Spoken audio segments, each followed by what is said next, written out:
Blessings, BookTube. We are continuing in our exploration of An Introduction to Thai Literature by KLAUS WENK with the Rattanakosin period, which kicks off in 1782 and goes till 1932, date of the constitutional monarchy. The great Thai historian Damran said that Rama I collected generals, Rama II poets. The Rama kings are still going in the Chakri dynasty here in Thailand. One thing that Rama I did do was he supported translations. He collected translations of the three realms from China and the Mon Myanmar King of Kings. Another work that was popular during his time was the Phra Klang version of a Jataka, Jataka 360. You may remember from our earlier video about Thai literature that the Jatakas are the stories of the early Buddhas, the early incarnations of the Buddha. And this one, the king of Benares, is playing chess with Garuda, which is the sort of eagle man called Krut in Thai. And they both are lovers of kaki. The king of Benares becomes a flea to ride Garuda up into the sky when he takes away kaki. Then he lays with her up in the sky and returns as a flea again the next week for the next chess game, during which time he tells the Garuda that he has tricked him and gone up there and been with Kaki. And at that, Garuda renounces her. And so the king of Benares wins the love of Kaki in this Jataka story. Some of my favorite Thai literature are Jataka stories, especially the one about the rabbit in the moon, which I think I might have told in one of my videos as well. So this brings us to Rama II, who collected poets. The two major epics that happened in this time frame are the Chang Khun story and the Phra story. The Phra is like a fairy tale with sea goddesses and giants and flutes, and I'm going to do a video on it. The other big epic, Chang Khun, is also a love triangle for the beautiful Wan Tong, who's married to Chang, but loves Khun. Chang is the rich man, Khun is the poor man.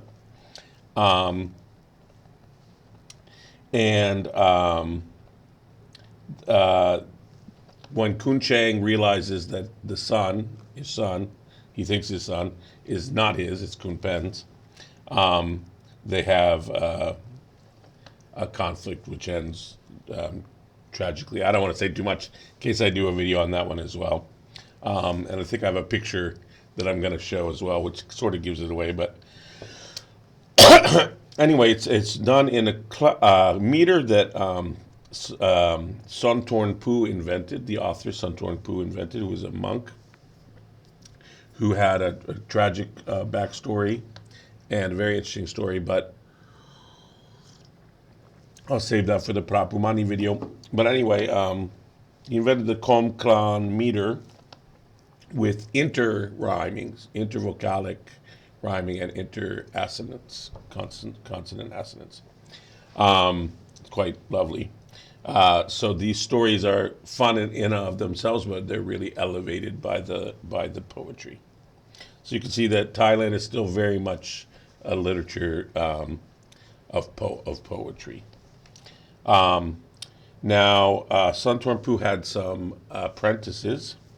Virat was one, and he wrote the Virat. Nen Khan was one, and he wrote the Virat Nankan. Virat means like report. Excuse me. And then the other was so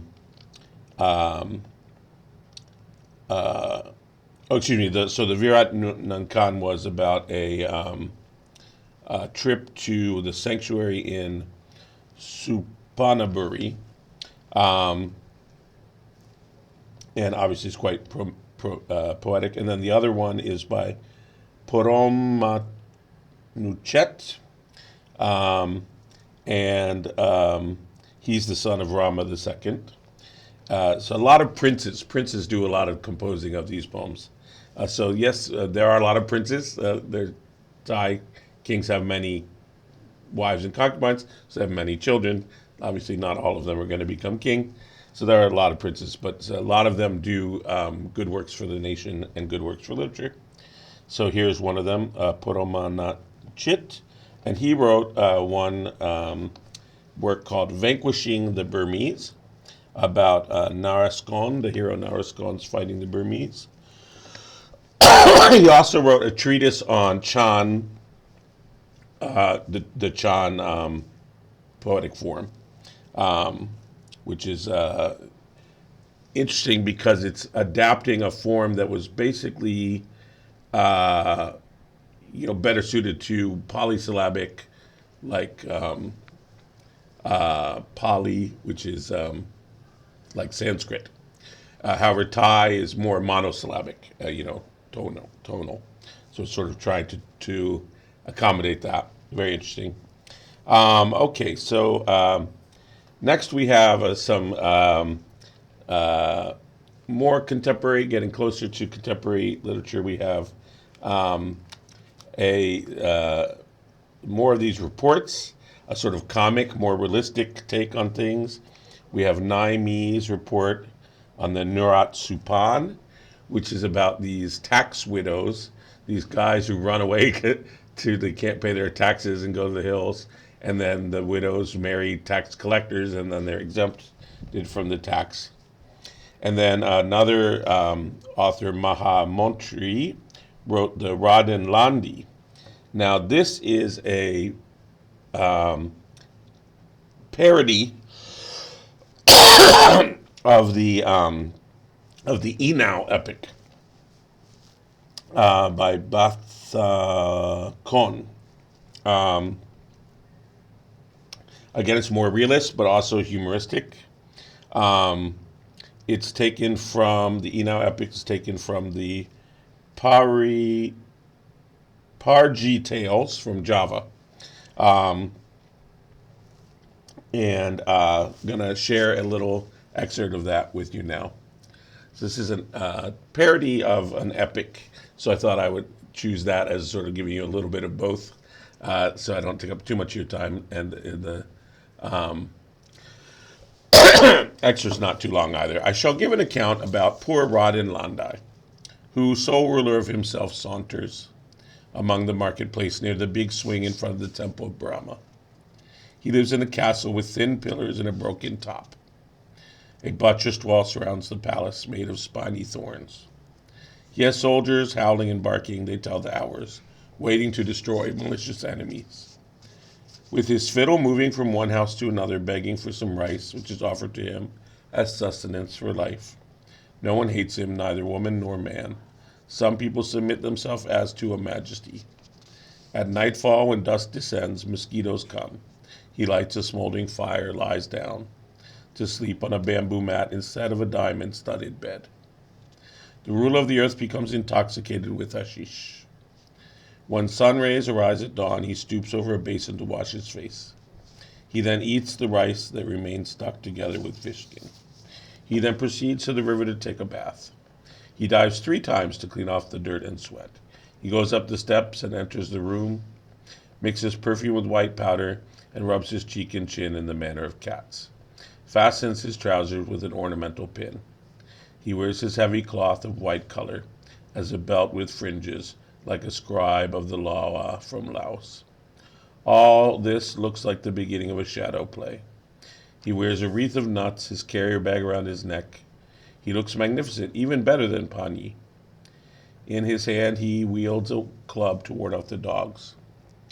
With his fiddle he proceeds on his way. He reaches a newly built town, which looks marvelous. In the center are the palace and pigsties. A cowshed is at the side of the palace wall. Prince Raden saunters through the gateway. A pack of dogs threatens him in front and behind. He brandishes his club to ward them off, but he does so in a trembling and clumsy manner. His Highness straightens up his loincloth, ready for the fray. Meanwhile, Dam Pradai, the most beautiful one, when early in the morning Pradu, the ruler of the earth, leaves his palace to feed the cows, still loiters in bed, elegant and idle. She carefully cuts the hashish for her husband. Then she takes a bath, powders herself and dresses, combs her hair, removes the lice, and binds her hair in a knot. She hears faintly the barking of the dogs, supposing that the cows have entered the banana plantation. She opens the window a little and scolds angrily, but with a lady's voice, when perceiving Raden Landi. The beautiful lady turns away. Nevertheless, she stealthily looks at the man. Behold, his is a body well built, more handsome than that of my husband. No one in the whole town of Tani is on par with him. Confused and enraptured by desire, the dame, full of amazement, looks up to the king. Meanwhile, His Majesty Landi, glittering with gold, looks into the eye of the dame from Tani. The ruler of the earth looks at her attentively. She's tall and slim, looks like a ship's rope. She's so beautiful, like a camel from Batavia. Looking at her from head to toe, white are only her eyes. Her cheeks, both of them, are like the fruit of the yo tree. Her eyebrows round like a spinning wheel. Her nose curved like a crooked knife. Her ears are hollow, her face disfigured, the base of the neck short and thick. Both her breasts sagging like empty bags, shriveled and withered. In her is her bosom like a dried cucumber. She chews betel paste between royal lips. She is indeed wonderful, the divine dame. Is she a daughter of the king, or is she his spouse? Moved by love, his heart throbs, and he lets his golden fiddle sound forth. So yeah, we can see that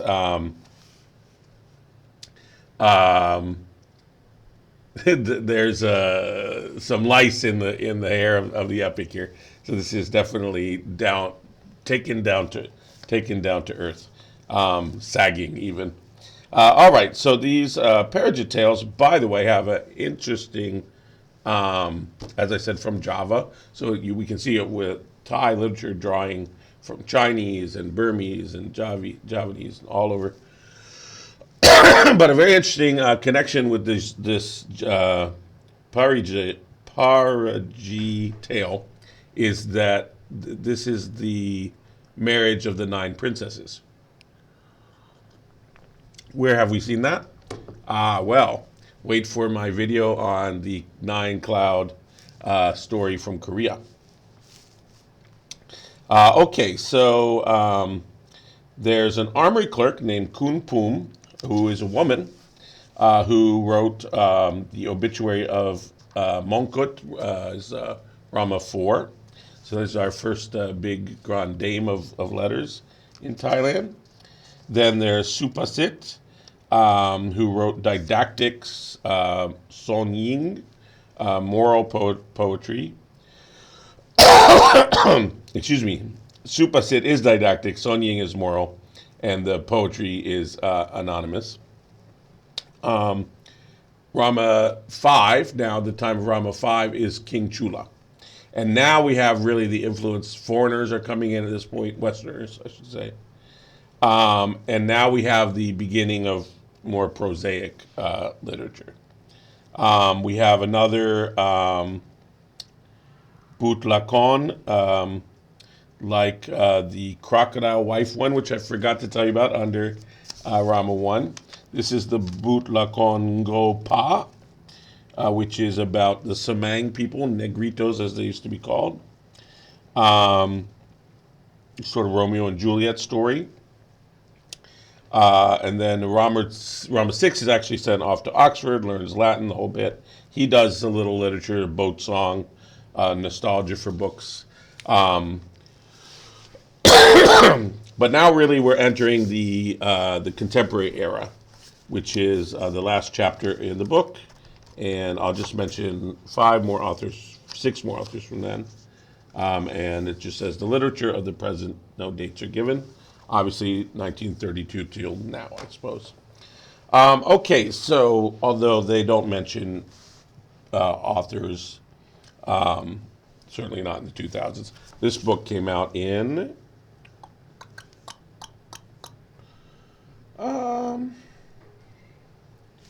it would be nice if we had the date.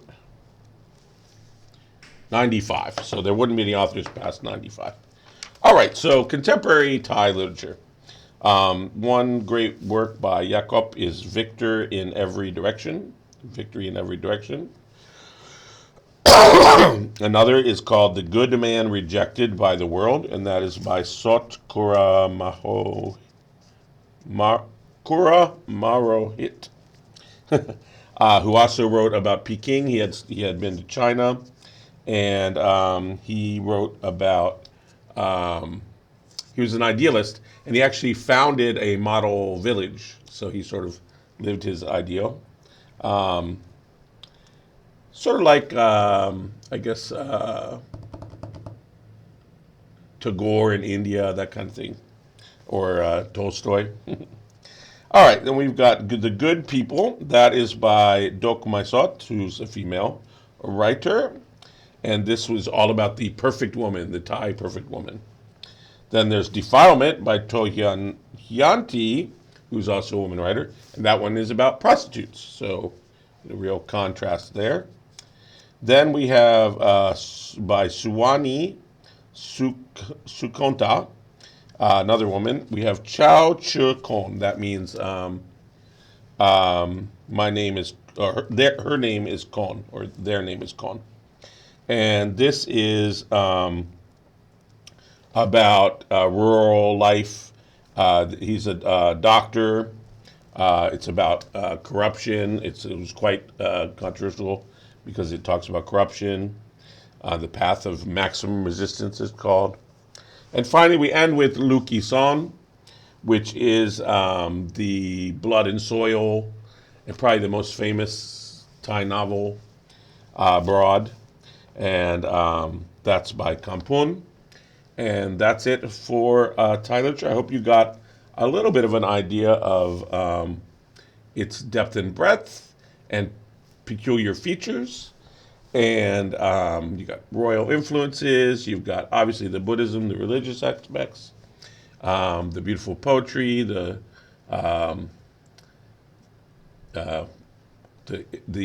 drawing on different traditions from all the surrounding geography. And hopefully gave you 1 or 2 titles that you might be interested in pursuing. I'll try to write as many of those as I can spell down in the show notes for you. And thank you for indulging. Jataka.